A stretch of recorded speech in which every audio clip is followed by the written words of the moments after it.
Welcome to Sales Talk Tuesday. Hopefully you're having a great week. Hopefully yesterday started off strong. The goal this week is to look at objections. And I want to give you just a brief overview of why I think handling objections is so important. Number one, everybody always wants to save objections till the end. So when you're going through, you ask your questions, you do your presentation, and the customer pops that big one on you that we always hear, too expensive. And then you have to backpedal unless you've done a good job of probing in the beginning.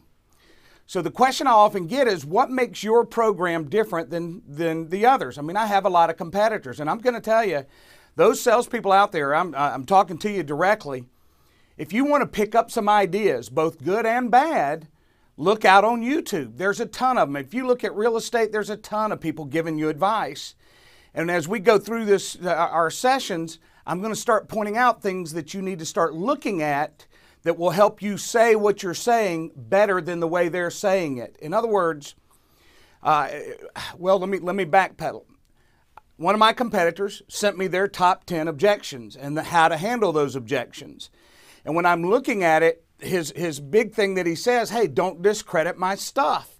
Do it 100% with confidence. And he's right.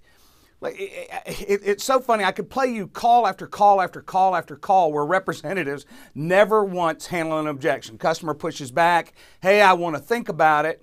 And they say, okay, yeah, you should think about it. When can I call you back? Only to never talk to that customer again. Or either, hey, this is just too expensive, I'm going to shop around. Okay, let me know if you change your mind. And I know some of you salespeople say, oh, I would never do that. We've all done it at some point. In other words, you get tired of taking the beating after a while. The key, what I'm trying to say here is this. If you do all of your scripting, and I love it when sales reps say, oh, I don't do scripts. Well, if you don't do scripts, that's why you're scared to role play, because you don't know exactly what it is that you're doing. So what happens as you're going through objections, you should prepare for them before you ever go into the sales process, period. So everything should be structured. If you often get the objection too expensive, then you need to be asking questions from a financial perspective earlier in the call. Yesterday I was watching a role play, and it was on YouTube, and I would love to play it, but it's not my property, it's one of my competitors. And they're in a boot camp, and they're doing a role play, and the gentleman starts out, hey, how much is the program? How much is the sales training program? And the first answer the rep gives, right now, it's nothing. And the customer's thinking, you got to be kidding me. I'm not saying it's a bad way to approach it, because what he's wanting to do is to get a chance to present the product. But if you insult a customer's intelligence, sometimes it can backfire on you. So he did ultimately tell him it's $60,000 over 3 years, which is awesome.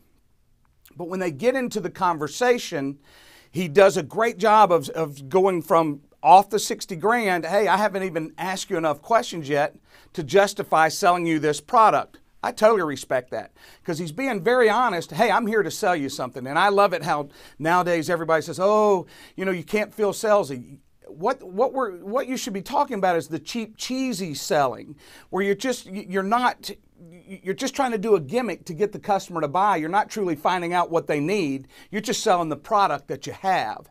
So in handling objections, the key is be prepared for what might come.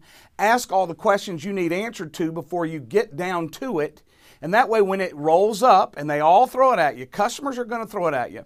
And especially too expensive. Generally, that makes a sales rep get back on his heels, because now he's got to justify the cost of his product and why they should buy from you. Depending on who you're meeting with in your sales call is going to depend how often you get objections that are ones that you can't overcome.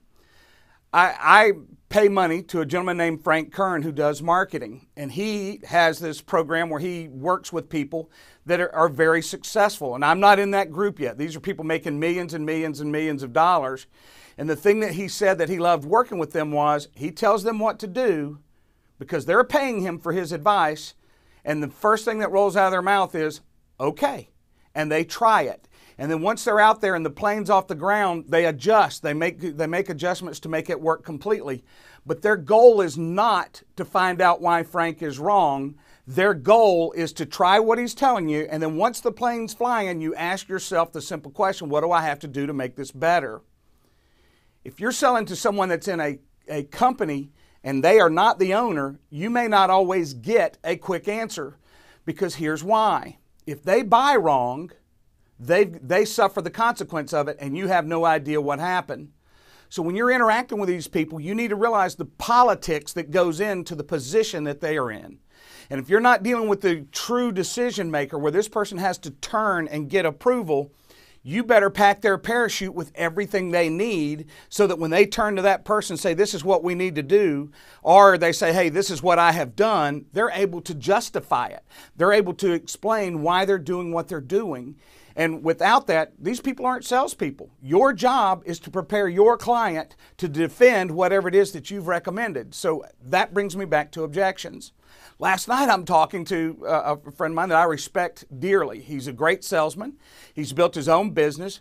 And we were talking, I said, I was working with one of my clients today, and it doesn't matter what I say to him, he pushes back every time. He's got a defense of the indefensible. In other words, he's dead wrong. I have recorded calls, or I have recorded everything. It doesn't matter. He's going to defend. And he's going to explain to me why he thought that.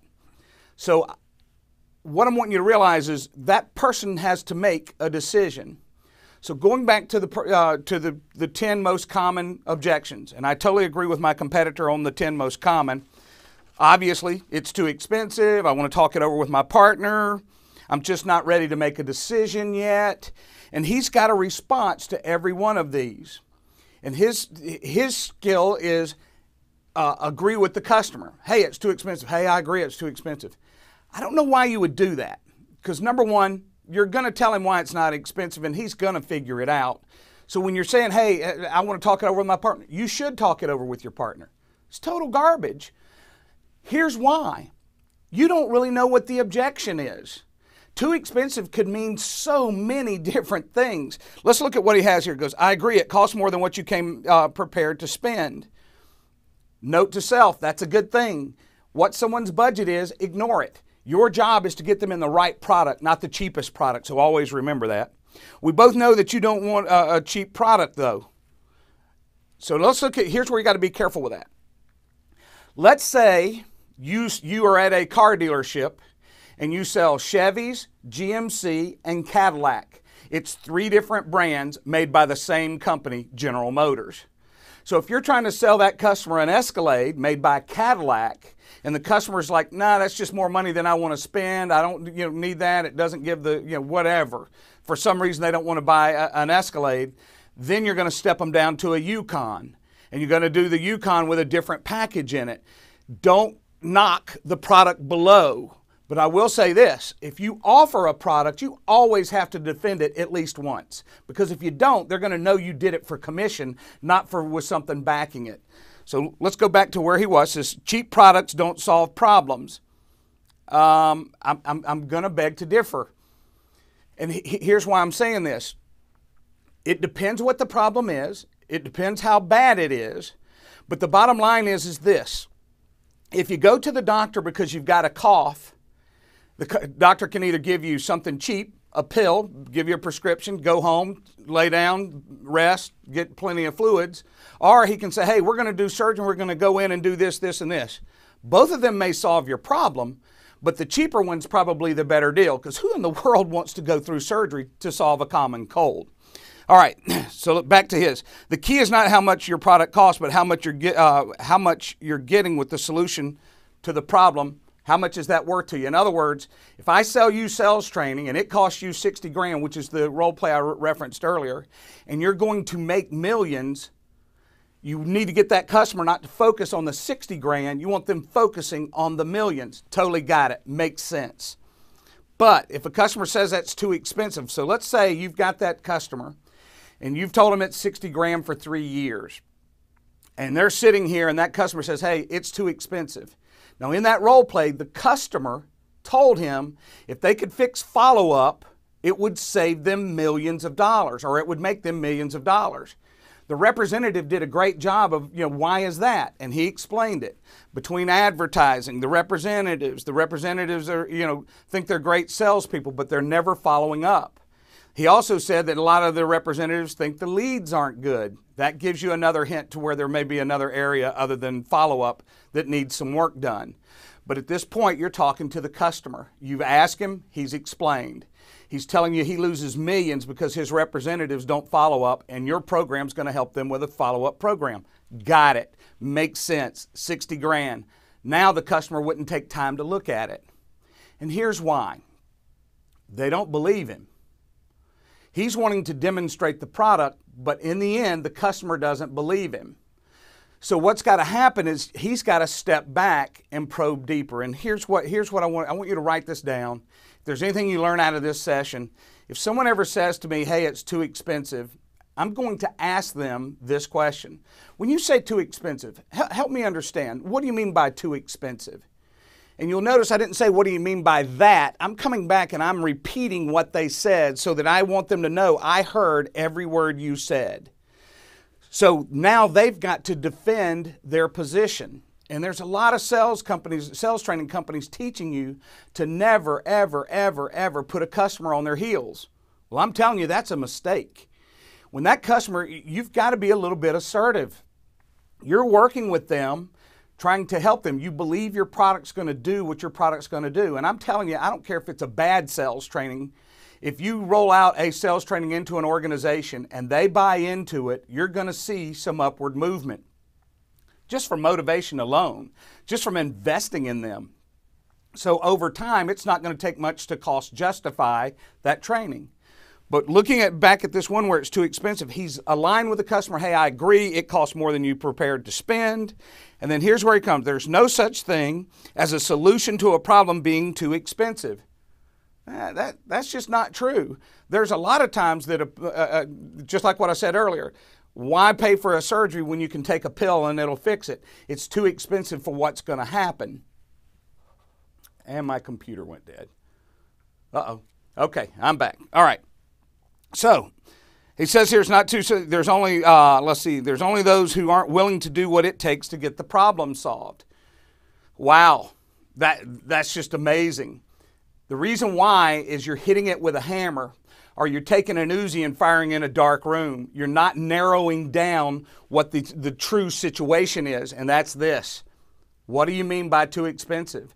Is it too expensive to roll out the training as the 60 grand, or is it too expensive taking people off the sales floor? Is it too expensive bringing them in? Who knows what that means? So you've got to ask those questions so that when you're firing at that objection, you're firing directly at what needs to be solved.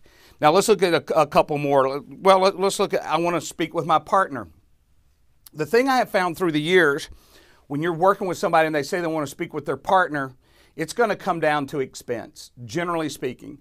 Don't know what that expense is going to be, but when someone says they want to talk it over with their partner, keep this in mind. They're in business with this person. They work with them every day. They know how they think. And I've been in 2 or 3 partnerships in my life, and one was there were 3 of us. I always knew what my other 2 partners would do. No matter what. When we came in, we had our quarterly meetings and we discussed where the company was headed and what was going on. I knew where they stood. I had a good idea no matter what. If I committed to something, they would buy in because they trusted my judgment, and the same and vice versa. One handled the marketing side, one handled the sales side, one handled the accounting and the negotiating. We all knew what each other would do. So when someone throws it at you, hey, I need to talk it over with my partner, all that is a hint to let you know. Give me one moment. All that is to give you a hint that they're wanting to step back, and they're either going to shop you, they're not sold, they're concerned with the decision they're going to make, and they need some reassurance. They're trying to smoke screen you. They're trying to get out of it. So here's the question you ask that person. Hey, look, I appreciate it. You want to talk it over with your partners? Got it. What concern do you think your partner would have? And they'll always tell you, I don't know. And why are they saying I don't know? Easy. They can get out of this conversation. They don't have to make a decision. They move on. It may be right, may be wrong. You know darn good and well if your product's good, they're making a bad decision by not making a decision on purchasing the product. So when you're working with that, I want to speak with my partner. Ask them, what concern do you think your partner will have? They'll tell you no. And you go, hey, I appreciate where you're coming from, but you work with your partner or you wouldn't be in business with them. Give me an idea of what concern they have so that I can help you be prepared when they ask you questions. Because the bottom line is this, I know my product better than anybody, and the questions that they're going to have is going to be different than the questions that you have. So tell me what concerns you think they might have. And here's what you'll generally find. Well, truth be known, I don't think we want to do this. I think it's too expensive. So guess what you need to do? Help me understand. When you say too expensive, what do you mean by too expensive? And get him talking. Get that person telling you what they really are concerned with, and then address it accordingly. Now, I haven't done a whole lot of showing you what we do from an objection standpoint. That's going to come in the next class. I just want to cover a few things with you on this that I truly agree with, and that is this. To handle any objection, you've got to be 100% confident in what you're doing. And there's a lot of people that are teaching that soft side of seers. Don't ask, don't act like don't put any pressure. Are you comfortable with where we're heading? Is there anything that's concerning you here? Ladies and gentlemen, if people saw what a chef does in the back when they're preparing food, and every step of the way he's at, what do you think? What is your concern? Unless you're teaching that person how to cook, you don't want to ask their opinion. You are the person in charge. You're the person that's taking them through this process to get them to do it. Now, here's what I want to roll at you. More than once in my career, I've been working more in the B2B environment. You get down and they say they're too expensive and you don't have enough information to offset their concern yet. Now, you've got two choices. You can keep driving on, hope, guess, drop a hammer on them, and hope that or carpet bomb them and hope you hit what you're shooting at. Or you can simply step back and get the answers to the questions that you needed to ask to begin with. And that's what I recommend you do. And I've done it for years. It makes absolutely no sense, but I'll go, hey, look, I appreciate where you're coming from an expense perspective. If you don't mind, let's fold back for a moment. I want to ask you something. And then I roll right back into my probing, and I'm getting the information that I need. And if you're in a B2B environment, you need to know your client's revenue. You need to know their margins. You need to know what you're talking about so that you are the value that makes them buy from you and your company. You need to be that person, and you need to be able to tell them why they should buy from you. And the main thing is, hey, I'm going to learn about your business. I'm going to know what's going on. I'm going to help you reach your goals. And that brings me to a short story. I have a friend of mine. He does advertising. And last year we were talking about, hey, how many of your clients have you kept? How many have you lost? And he lost a company that sold boats. And at the time that he was going into this, he originally worked with the owner, and now he was working with the owner's wife. And let's put this in proper perspective. We can sit here all day long, but when you're in business and your spouse is, one's different than the other, one spouse is looking at it, hey, if I pay for this advertising, there goes my vacation. In other words, they're not looking at it from the business side of the equation. So when they were going through it, he made an offer, told her what she was going to get for her money, and her answer was, what you're offering me, I don't think is worth it.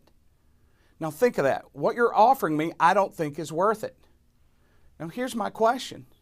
What in the world are you basing that on?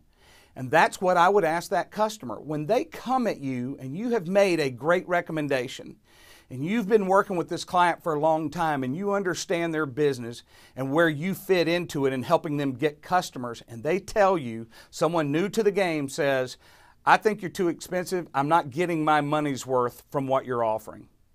The next question should roll out of your mouth, what are you basing that on?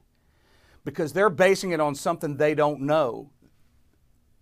This particular lady knew the boat business. She's talking to a man that's been in advertising for 30 years.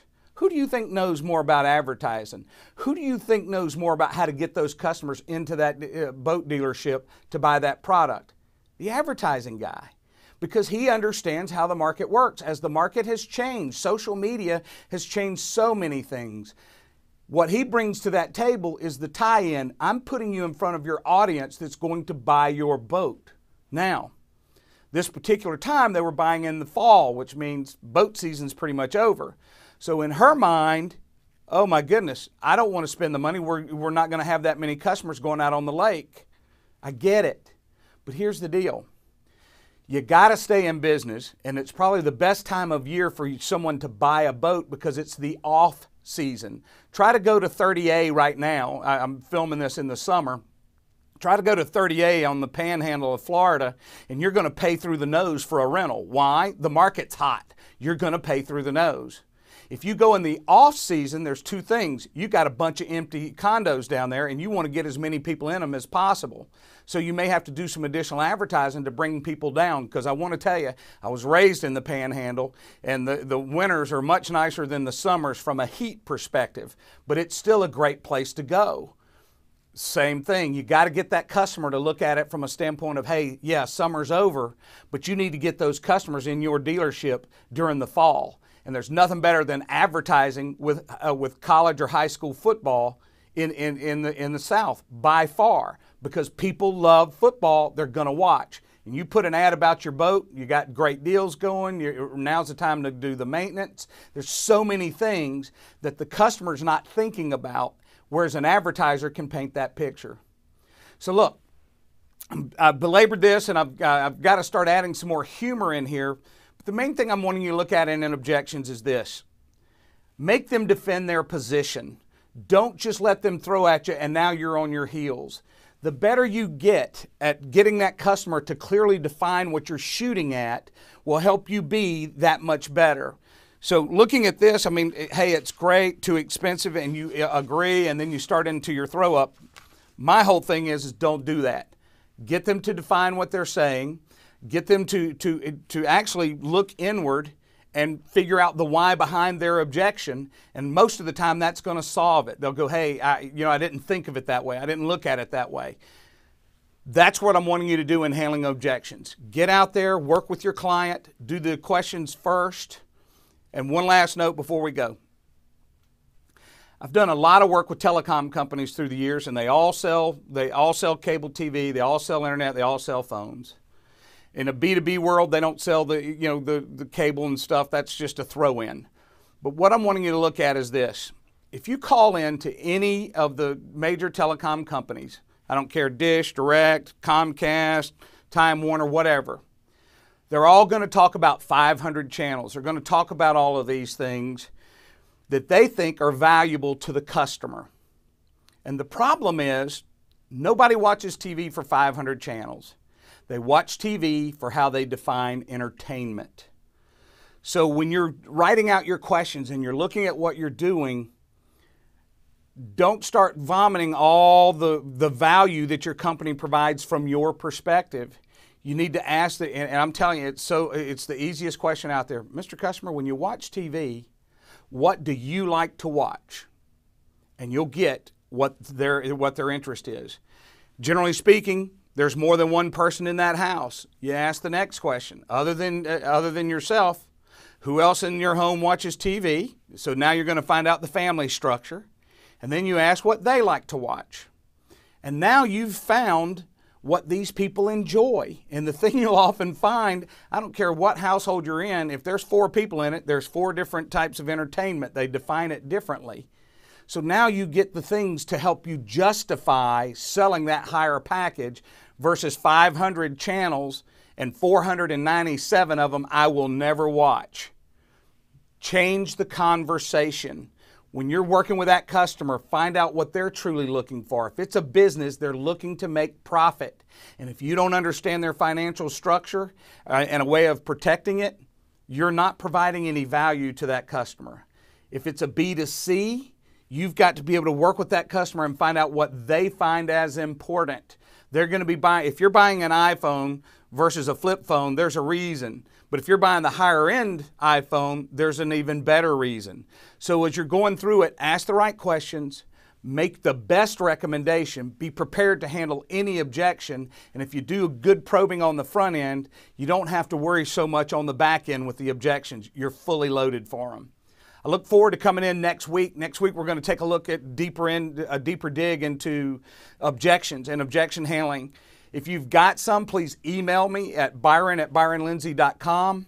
If you want to see what we do as a company, please go to byronlindsey.com and look at it and go to what we do, and that'll give you the areas of expertise that we have. Please subscribe to my YouTube channel. You'll see it right there. Hit subscribe, hit the little bell, and it'll notify you when the next video is available. It's been a pleasure working this morning. I want you to realize one thing. Looking at this product, it's good. What makes it better is digging deeper, knowing what you're firing at, not just a carpet bombing. Good stuff.